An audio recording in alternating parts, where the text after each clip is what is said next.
Lewis Hamilton crosses the finish line first aboard the Ferrari, while Charles Leclerc finishes the Chinese sprint race in 5th position.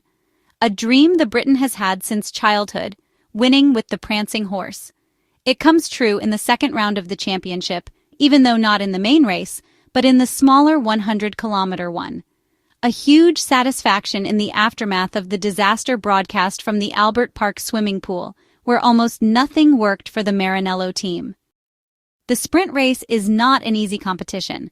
There are no pit stops, and while the need to push to the maximum prevails, tire management is equally crucial, especially on a track like the 5.451-kilometer Shanghai International Circuit, which wears out tires significantly. Lewis Hamilton delivered a masterclass in this regard, following his pole position yesterday, as his race engineer Riccardo Adami noted at the end of the sprint event when he congratulated the Dutch driver over the team radio. Yet, it wasn't easy.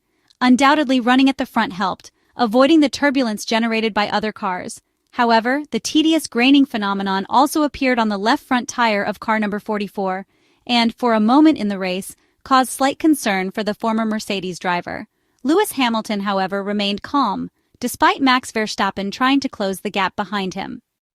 The 7-time Formula One world champion's display of Ferrari's strength should not be underestimated, especially considering Pirelli's pressure adjustments. The Italian tire manufacturer was concerned that the car's higher-than-expected downforce levels could cause issues. The British champion showed great intelligence, building his victory through many small details. Without a doubt, Lewis Hamilton has vast experience after nearly 2 decades in Formula One. On the other hand, unlike Charles Leclerc, who struggled tremendously due to an incorrect setup, failing to turn properly in turn 13 due to an endemic lack of rotation, the Briton dominated the race without too many issues. However, before the competition, some noteworthy events unfolded. On the starting grid, with about 10 minutes to go before the race, Lewis Hamilton asked a series of questions regarding tire management, an exchange of information with his race engineer, Riccardo Adami, that was useful for optimizing tire usage. The British driver was forward-thinking, precise, and eager for information, wanting to understand where he could push or hold back in every single corner of the track. Discussions took place before the formation lap to prepare the tires optimally for the start and later regarding the race itself, where all strategies were executed to perfection. Additionally, during the sprint race, guidance was provided on how to use the differential to best manage the car's rotation. The same applied to brake system mappings and power unit settings. On the other hand, the Monegasque driver had a much more complicated race, despite the fact that his clutch release at the start was excellent, allowing him to pull alongside Oscar Piastri and engage in a wheel-to-wheel battle up to the second sector of the track. Unfortunately, the Australian defended brilliantly and, as often happens in such situations, the third party benefited. Indeed, George Russell's Mercedes bided its time before taking advantage of its superior traction in turn 13, leading onto the 1.2-kilometer straight. The Briton exploited his lower drag setup and, at the end of the long high-speed section, overtook the Ferrari driver. From that point on, Charles Leclerc struggled with graining and the aforementioned understeer, only managing to get close toward the race's end in an attempt to reclaim the position. He tried everything, but George Russell consistently shut the door, defending excellently. After the sprint race, teams are allowed to adjust their car's setup. Ferrari has therefore decided to tweak the setup of car number 16 to improve Charles Leclerc's confidence with the SF25. A move that could turn around a weekend that has been underwhelming so far, as a qualifying session and a 300-kilometer race still remain, offering a chance to overturn the situation. For now, the Italian side's lead driver for this weekend remains Lewis Hamilton, with pole position and first victory with Ferrari. On a track where he has already made history by winning 6 Grands Prix in the past, Lewis Hamilton writes another small but special page in his career, claiming victory in the sprint race of the Chinese Grand Prix in a race that was entirely about managing pace and tires. In this regard, starting at the front made the difference for the Ferrari driver.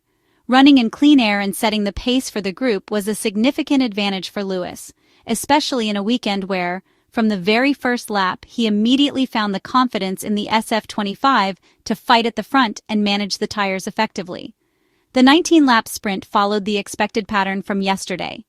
After a couple of aggressive laps to defend or gain positions, the race transitioned into a management phase to limit the graining that had already emerged in Friday's practice sessions.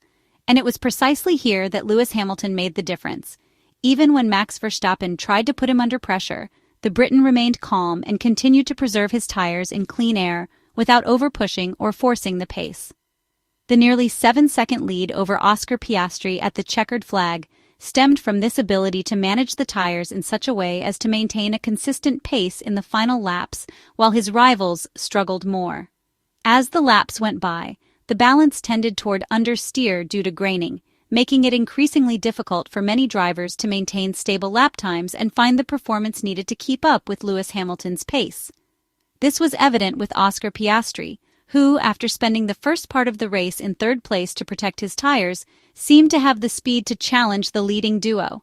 However, losing so much time in his battle to pass Max Verstappen, who himself was struggling with tires after running in dirty air for a long time in an RB21 that had already shown signs of weakness in this area on Friday, compromised the Australian's recovery.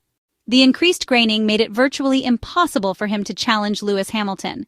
The McLaren driver ultimately finished nearly 7 seconds behind, while Max Verstappen completed the podium 10 seconds adrift of the leader.